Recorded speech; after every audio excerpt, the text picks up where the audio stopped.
Ladies and gentlemen, there are no YouTube tennis channels talking about tennis, talking about results, talking about the players, covering the players. It's just these giant media companies. There's no fans. There's no one talking about it. There's no one covering it. Gotham Chess is helped popularize chess. Other people have helped popularize other topics. No one's covering tennis. No one. Why? People that are covering it don't know how to play tennis, or they suck at it, or they're learning, and that's fine. But there's no one that's just covering it on a day-to-day basis and talking about it. Why? Why is the tennis community not doing that? Why are we not trying to promote the sport? I don't understand. I feel like it's not popular. I played it my entire life, and I don't watch any of these tournaments. I didn't even know who was playing it. I didn't watch any of the matches. I watched three points of the highlights of the finals of Indian Wells, the 5th biggest tennis tournament in the world. It's hosted in California, where I'm from, the biggest tournament in the world, in my home state, and I didn't even care.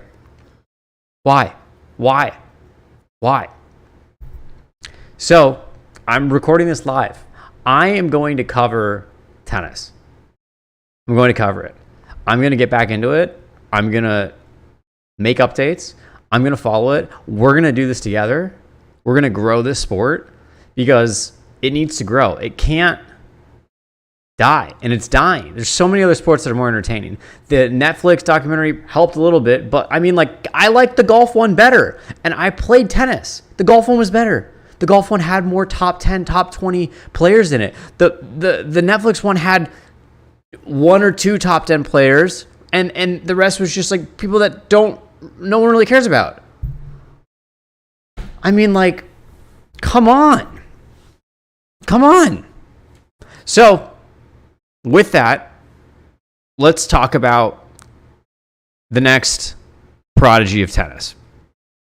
Let's talk about the current world number 1 tennis player in the world. Let's talk about a boy from Spain who's 19 years old. Number 1 player in the world, won the US Open in 2022. He is the, let's get some stats here. Let me pull this up, okay?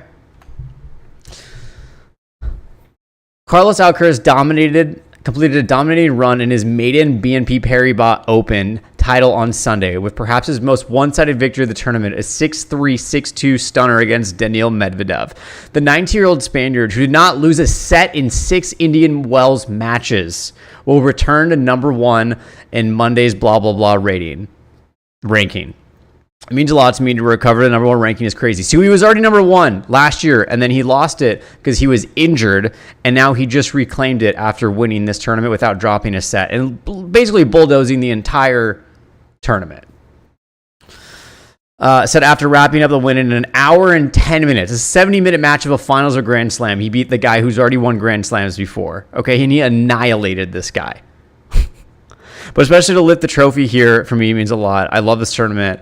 I really enjoyed my time here, and of course, I felt the love from the people from day one. People love him. You know why they love him? It doesn't matter like that he's not American, like he's in here. People love him because he's incredible at tennis. This guy hits the ball so freaking hard. He's unbelievable. He steps into his backhand and rips it almost every single time, and then you're pushed so far back playing him because he hits so hard. He also has these incredible drop shots. It's unbelievable. It's unbelievable how much touch he has with how much power he also has.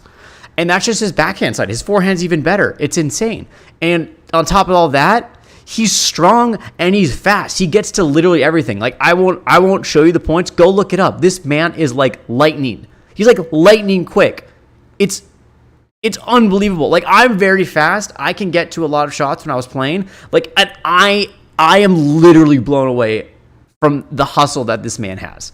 And this guy is 19 years old, and he's playing like he's ranked 300 in the world. He's just battling. It's like he doesn't know that he's the best player in the world on the planet. He's just like, I need to destroy this person to show everyone how good I am. And he did that in this tournament. 6 matches in a row without dropping a set. 19 years old. Now a 3-time ATP Masters 1000 champion. That's the second tier of tournaments after Grand Slams. Thousands are the biggest. There's like 9 of them every single year. He's already won 3 of them, and he's not even 20. As a 3-time ATP Masters 1000 champion and the reigning titles in Miami, which he won last year and Madrid last year. One in Miami's on hard court, the one in Madrid's on clay. Alcaraz is the 9th and the youngest man to win both legs of the Sunshine Double, the Indian Wells tournament in California they just won in the Miami. In his career, the youngest in his career.